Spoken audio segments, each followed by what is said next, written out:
I implement the system by C programming language using its code IDE.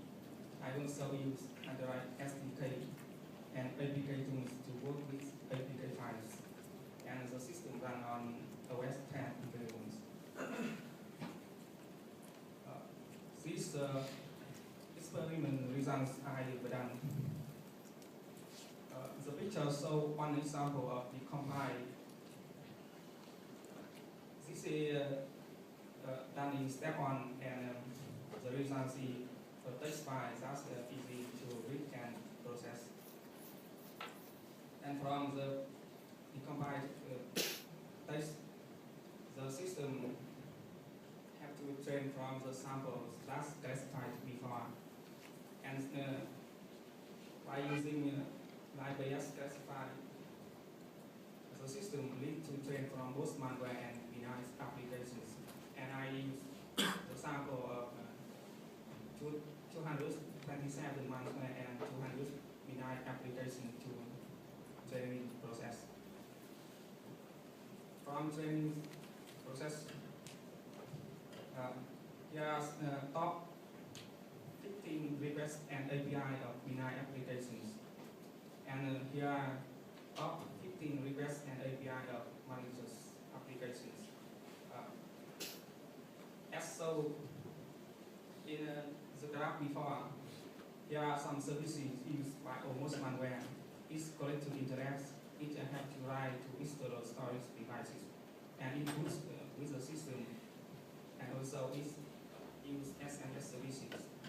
This is compatible with the related works. And the third one is scan and detect malicious software. The picture above shows one example of the results detected by the system. And when I test the system with more samples,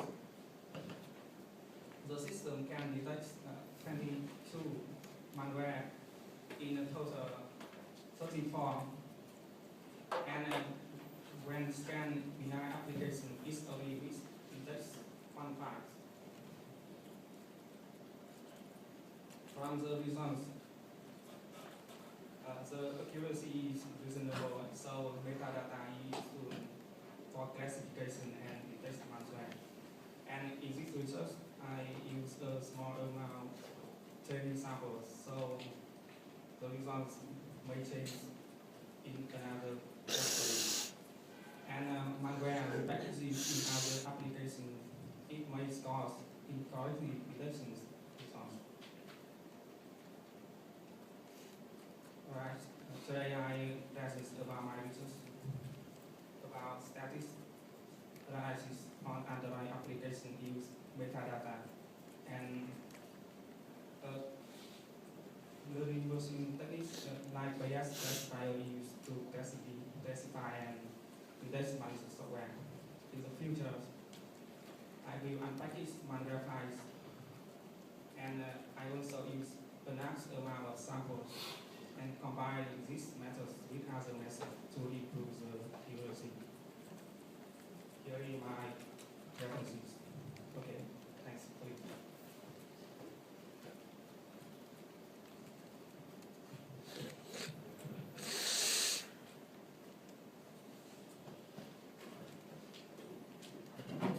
Okay, can I ask a question? Yes.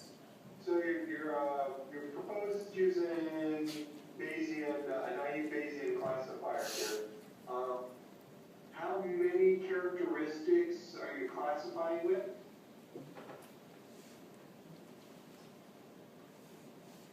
Just one characteristic or multiple characteristics? It's many characteristics, and this can be categorized into these groups: meta info, directory, name, person, SSI,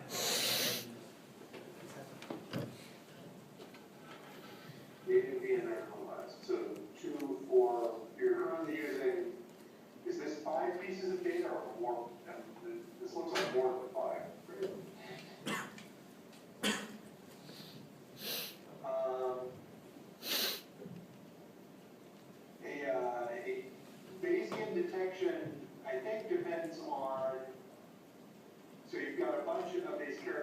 here with these probabilities, which you talk about on slide 14, right? Those probabilities have to be independent, right? Yes, I assume that all the token is independent.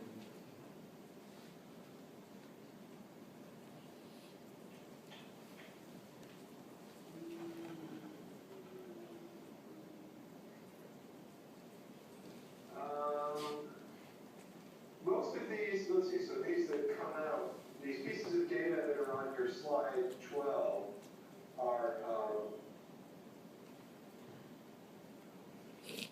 couple of them are sort of discrete things, like access rights, but then some of them, like function name or file size, those are variables with a lot of, with an almost infinite amount of variability. Does that affect you if you're on your Bayesian analysis? They don't present any sort of, not anything even vaguely like a Gaussian distribution. Yes. Function name is not something that has some Gaussian distribution, right? Yes. I don't know a lot about Bayesian classifiers, and I'm trying to map the little bit I know to how to get from these variables to equations that are actually going to work. And I'm not quite making that connection.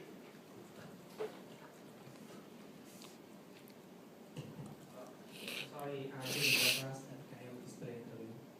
I don't quite understand the connection or the relationship between the variables listed on page 12 and the equations on page 14.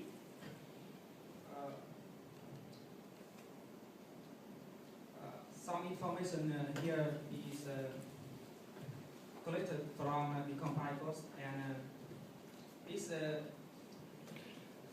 appears in how many files of the samples. I can calculate the probabilities from how many files it appears divided by the total number of samples.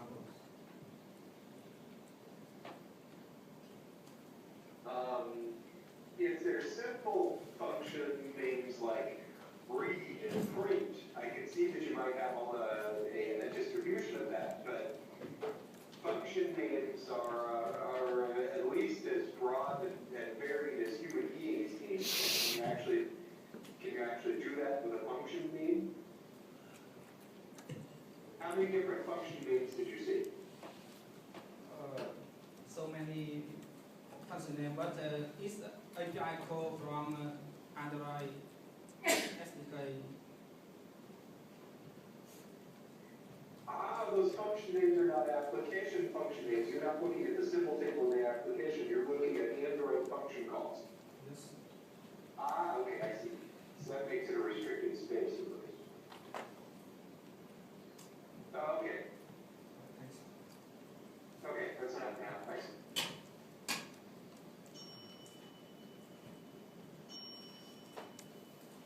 So the thing is, in the static analysis, you have the experiment, the top 15 requests of an API in an application and the malwares.